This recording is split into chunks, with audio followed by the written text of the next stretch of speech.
Mas tem um jogador que a gente vai falar aqui agora, que é o Arturo Vidal.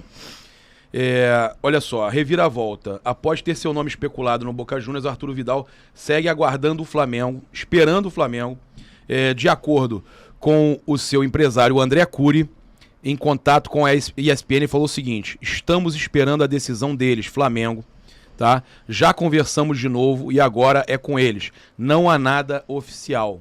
Houve consulta, estão conversando. Ele assumiu conversa, teve progresso, então, com relação ao Arturo Vidal. A reportagem da Goal também apurou que nos últimos dias as partes conversaram, e vale dizer que o clube ainda não realizou uma proposta oficial. A gente já tinha trazido isso. Já tinha falado a Isa isso. Conversou com o Braz. Mas o Arturo Vidal ainda é realidade, apesar de lá no Boca ter campanha dos jogadores, o Benedetto fazendo campanha para ele vir, chamando ele de rei, porque é King Arturo Vidal, né? Chamando ele de rei. O próprio técnico lá falou que não vai falar nada, mas dá a entender que tá torcendo pela ida, óbvio, do Vidal. E aí eu te pergunto, o Vidal no Flamengo seria esse ponto a mais de raça que tá faltando no Flamengo, que o Cuéllar tinha muito, que é um jogador que vai na arbitragem, que cobra, isso faz falta, né? E só vou ler esse superchat aqui também do Everton Gomes. Parabéns, linda. Papa com nova lei do passe, os jogadores só pensam em dinheiro e não se empenham em campo. Queria ver isso há 40 anos atrás. Passar a bola para vocês. O Vidal seria, então, esse nome para dar essa vida ao Flamengo, essa cobrança que falta no Flamengo, independente da idade avançada, já que alguns jogadores como o Diego Alves estão chegando naquele limite aí já, que o torcedor também já não consegue mais aguentar? Vidal é o famoso jogador box to box, né? Que a gente chama área a área. Que ele pega a bola na área de defesa, obviamente, e aparece na área de ataque para poder finalizar eventualmente. Nesse último jogo, no qual o Dorival jogou com um volante fixo e 2 oitos na frente, né? Nesse caso ele jogou com o Arão fixo e com o João Gomes pela direita e o Andrés pela esquerda. Essa posição de 8 livre, que a gente vê muito no Manchester City também com o De Bruyne e com o Bernardo Silva, pro Vidal é excelente, excelente. É óbvio que o Vidal vai somar. Agora, eu só tenho um pouco de medo do Flamengo tentar buscar muitas soluções fora e não criar uma cultura dentro. Eu acho que a gente subvaloriza o que a gente tem hoje. Acho que a gente pode, com algumas improvisações e com algumas ideias mais criativas, que acho que o Dorival está prestes a fazer, aproveitar melhor o elenco atual. Então, claro que o Vidal soma. A história do cara fala por si só. Mas a gente não pode achar que só reforços vão resolver, enquanto a gente não aproveitar melhor os atletas que a gente já tem com uma cultura estabelecida. E além disso tudo, né, eu acho que você tocou num ponto importantíssimo sobre aproveitar o que nós já temos. O Flamengo sempre foi conhecido por ter uma base muito forte. E os jogadores, inclusive, que vieram da base agora, você vê o Lázaro agora, no último jogo contra o Atlético Mineiro, ele entrou, ele trouxe movimentação, ele fez alguma coisa, fez o gol, né, que é o mais importante, porque se a gente traz esse jogo contra o Atlético pro Maracanã com 2 gols de diferença, é muito mais difícil. Você tem só 1 gol de diferença e o Lázaro fez esse gol. Você tem o João Gomes também, que cresce cada vez mais. O João Gomes, hoje, na minha opinião, é um dos melhores ali. Ele não tem como sair. Cansa um pouco no segundo tempo que a gente falou, mas é muito bom o jogador. Cansa, porque também ele tá sobrecarregado. Ele tá sobrecarregado. A gente foi até um corte que você postou. Ele cansa porque o Flamengo hoje em dia é um time que troca muito mais a bola, então o Flamengo não tem tanta posse e marca. O Arrasca também sobrecarrega? Sobrecarrega muito, mas por motivos diferentes. Sobrecarrega porque hoje em dia você num esquema com mais volantes e menos jogadores ofensivos, mais marcadores podem se concentrar nele. Você viu que eu te mandei da coleção de erros do Everton Ribeiro no jogo? Sim. Inacreditável, cara. Então... Botaram até musiquinha de Trapalhões. Não só a gente joga hoje com menos jogadores ofensivos, mas também um deles, que é o Everton, tá numa fase ruim, tá numa idade um pouco mais avançada. Isso sobrecarrega o Arrasca e facilita para que a defesa do outro time marque mais ele, já que não tem outros jogadores a quem marcar. Agora, em relação ao Lázaro, talvez ele seja o único legado que o Paulo Sousa deixou. Porque é um atleta no qual ele apostou. Eu acho que aproveitar a base foi o legado que o Paulo Sousa deixou. Cara, o Paulo Sousa, ele investiu nisso. Ele era uma pessoa boa. Ele era uma pessoa boa, tinha ideias boas. Era um cara que, talvez, em um outro momento, ele pudesse ter feito um trabalho melhor. Ele chega num rabo de foguete danado. Esse elenco do Flamengo hoje é problemático. Não é o mesmo elenco de 2019 e 2020. O Paulo chega com muitas novas ideias, mas com um elenco muito problemático. A gente não pode botar a culpa só no técnico. Sim.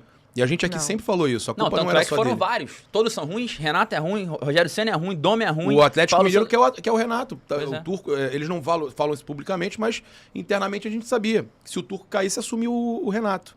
Então, o Rogério Ceni tá lá, ganhou do Palmeiras ontem. Né?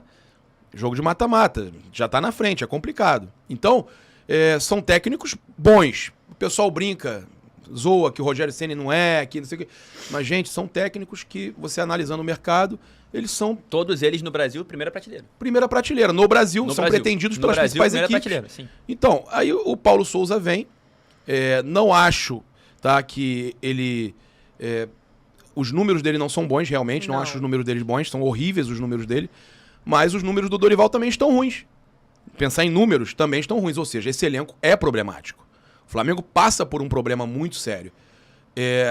Eu acredito na volta por cima. Eu vejo o trabalho do Dorival hoje, talvez pela conversa, talvez por coisas que o Paulo Souza não sabia fazer extracampo, eu vejo uma evolução no trabalho do Dorival. Por quê? Ele consegue fazer movimentações que talvez um gringo como o Paulo Souza não conseguiu. Nada a ver com... Tipo, não tô querendo dizer que o Jorge Jesus era gringo e conseguiu.